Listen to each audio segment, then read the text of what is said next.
deve ter visto o vídeo dessa moça casando de tornozeleira, está se criando um folclore em torno da tornozeleira, está virando um prêmio dos bolsonaristas. O que era para ser uma coisa humilhante está virando um troféu, um trunfo. E é possível que a gente tenha uma bancada da tornozeleira nas próximas eleições municipais, depois das eleições de 2026.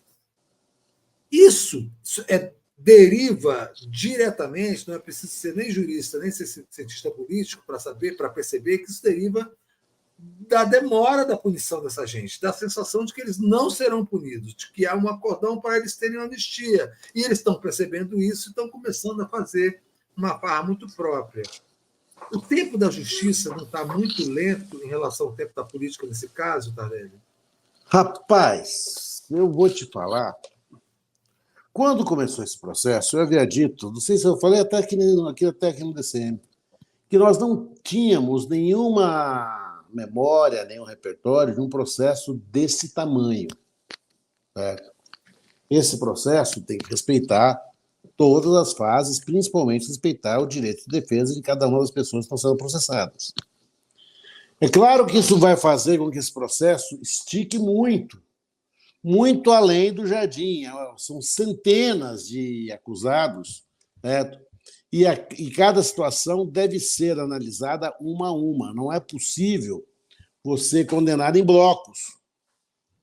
Cada condenação é para cada pessoa dentro daquilo que é. Cada uma dessas pessoas foi condenada de ter feito. Isso leva para a gente uma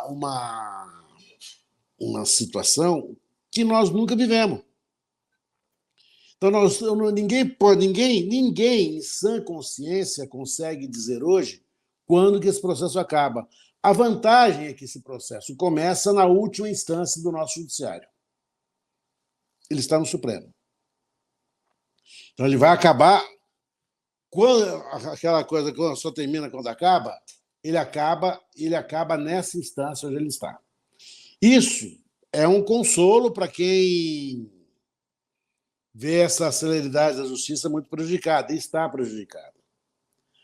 Agora, eu acho que essa situação, meu querido Leandro, ela veio alimentada pelos bolsonaristas e pelo bolsonarismo desde a história daquelas vigílias nas portas dos quartéis. Desde aquele momento, nós ficamos assim perplexos de vermos pessoas que estavam lá à espera de um golpe de uma maneira muito infantilizada. Eles esperavam que os militares, esses que a gente tem, pudessem salvá-los, ou salvar-nos do comunismo, como nós esperaríamos que um super-homem ou um super-herói o fizesse. É uma atitude infantilizada, porque eu sempre fiquei olhando para eles assim, você parece que ela nos remete a quando nós éramos crianças, né? E que nós tínhamos os adultos para nos proteger. E é verdade, os adultos estão aí para proteger as crianças dos males da vida. Mas esses adultos que se infantilizaram, não se infantilizaram pelo processo, penso eu, eles se infantilizaram pelo processo criminal, mas por todo esse processo jurídico, esse processo político, que os levou à condição de salvadores da pátria. Eles se acham salvadores da pátria. Eu não sei quem eu ouvia, dos muitos que eu ouvi, certo, nesses dias aí, que as mensagens captadas do tenente-coronel, que todo mundo chamando agora de Neocid, né? Certo? Eram mensagens, embora tramando, embora de uma ilegalidade absoluta, eram mensagens heróicas. Eles se viam como heróis. E transportavam e depositavam esse heroísmo, certo, na imagem do Bolsonaro. O erro político que essas pessoas cometem é tão grande que elas se tornam absolutamente incomunicáveis para nós, são impenetráveis. A gente não saberia chegar para essa noiva, principalmente ela que está usando a roupa, né? E tentar convencê-la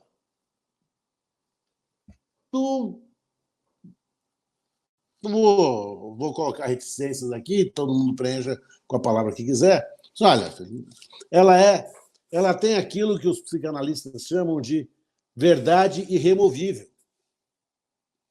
Esses cristãos novos, eles estão absolutamente certos de que estão e foram para salvar o país, e não conseguiram. E eles imitam exatamente todos os gestos de nós, cujos nossos ídolos da esquerda tiveram que fazer um dia. A gente tem que lembrar que o Ulisses Guimarães foi o anticandidato à presidência da República, denunciando uma eleição absolutamente de cartas marcadas. Certo? Nós temos que lembrar que o nosso grande José Dirceu, certo, exibia as algemas porque era um desafio a toda a opressão então existente. Tudo daqui a pouco, o próprio Geraldo Vandré, né, que deu uma entrevista há uns meses atrás, patética, na Folha de São Paulo. Então, acho que essas pessoas, elas estão assim numa captura psicológica, sabe? Não sei o que pode acontecer. Eu não sei se, diante desse naufrágio da armada bolsonarista, certo? Mostrando que eles são ladrões, muambeiro. Você tem um presidente muambeiro. Você tem um presidente que, quando foi instado a depor na Polícia Federal, polícia que ele próprio chefiou, ele se calou, não porque perguntaram a ele, querido Leandro, uma informação sobre algum segredo de Estado, e que ele, heroicamente, resolveu guardar com ele. Não, as perguntas eram sobre crimes comuns. Você afanou esse relógio? Isso. Você afanou isso? Não tem nenhum glamour, Você né? fez... Não tem nenhum glamour, né? Não tem nenhum glamour, não tem nenhum gesto heróico, não tem nenhuma informação. E ele guardar-se em silêncio, certo? Trazendo para si um direito que ele sempre abominou. Ora, vamos para a ponta da praia. O que era a ponta da praia, nós sabemos. Com o naufrágio dessa armada bolsonarista, certo? Com seus generais, coronéis, filhos, esposas, cunhados, né? É um manal de malucos, de acelerados, de ladrões, de gente que veio para acertar boquinha. Eu não sei o que eles vão fazer da vida, esses, assim, tão ingenuamente. Eu vi a cena da moça entrando na igreja, certo? De tornozeleira, com um vestido propositadamente com uma fenda onde ela pudesse exibir o tornozelo e a tornozeleira, onde ela estivesse com aquela capa da bandeira brasileira, em prantos, não sabe se ela está emocionada pelo casamento, se por aquele instante de emoção e de amor, ou se ela está fazendo um autocomício. Mas eu tive profunda comiseração por ela, compaixão por ela.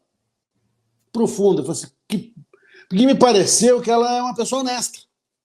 É uma pessoa que tenta levar a sua vida, é uma pessoa que tenta sonhar, que vai querer ter seus filhos, que vai querer levar a vida como a gente levou, como a gente leva. Mas está capturada, ela está vivendo uma situação absolutamente delirante. Ela vive um delírio. Olha, ela protege criminosos da pior estirpe.